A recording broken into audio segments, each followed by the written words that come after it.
অনেকদিন ধরেই মনটা খুব খারাপ, কারণ সিরিয়ালটা শেষের পথে। আর আমার এই মন খারাপ করে বসে থাকার মোমেন্টসগুলো ক্যাপচার বাই মহালয়দা, আমাদের অ্যাসিস্ট্যান্ট ডিরেক্টর। আর এই আমার সেই ছোট্ট রুমটা যেখানে আমি একা একা কত পাগলামই না করেছি।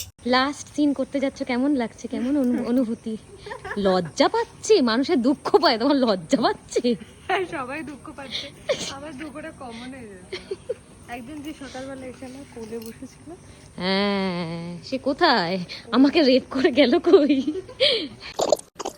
কেমন লাগছে লাস্ট সিন সিরিয়ালের? রেপ টেপ করে কেমন লাগছে? না মানে সিনটা করে কেমন লাগছে, মানে না মানে লাস্ট ডে কেমন লাগছে? এই ধরনের সিন তো বেসিক্যালি ডিরেক্টরের সিন হয়। ডিরেক্টর খুবই ভালো, সেদিক থেকে আমাদের কাজ করতে সুবিধা হয়েছে। এখনো লাগেনি, লাগবে। চলো ও আবার মনোতোষকে অ্যাটাক করবে, গোটা বডি ছিঁড়ে এক একটা করবে। মনোতোষ সুগন্ধ মুখে সেটা করবে করে। খুব কম দিনে মিষ্টি একটা পরিবার তৈরি হয়েছিল আমাদের। শোনা মা, ক্রস করে এই কোনাটায় চলে আয়।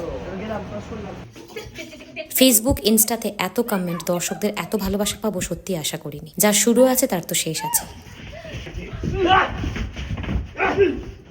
আর এই হলো আমার লাস্ট ডে লাস্ট শট। মনটা এতটাই ভারাক্রান্ত ছিল যে গ্লিসারিনের খুব একটা প্রয়োজন হয়নি। সবাইকে খুব মিস করব, সবচেয়ে বেশি মিস করব বিং আরতি।